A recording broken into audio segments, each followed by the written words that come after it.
বাড়ি থেকে জুমা পর্যন্ত আসতে যত কদম পড়েছে,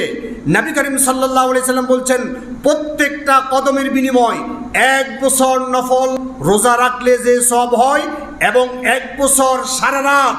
রাতভর ইবাদত করলে যে সওয়াব হয়, একটা কদমের বিনিময় আল্লাহ তাআলা 1 বছরের এইভাবে সওয়াব দিতে থাকে। একেবারে সহজ। কি রাসূল সাল্লাল্লাহু আলাইহি ওয়াসাল্লাম বলছেন, মান গসালা ইয়াউমুল জুমআতি, জুমার দিন সে গোসল করবে, থুম্মা বাক্কারা, সে ঘুম থেকে তাড়াতাড়ি উঠে যাবে, অবতাকার এবং অন্যদেরকে উঠাই দিবে,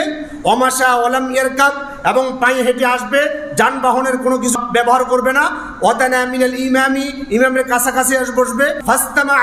এবং ইমামের কথাগুলো মনোযোগ দিয়ে শুনবেন, ওয়ালাম ইয়ালগু কোনো কথাবার্তা বলবেন না। যদি এইভাবে আপনি জুমা পড়তে পারেন, আমালু সানাতিন সিয়ামিহা ওয়া কিয়ামিহা, আপনার বাসা থেকে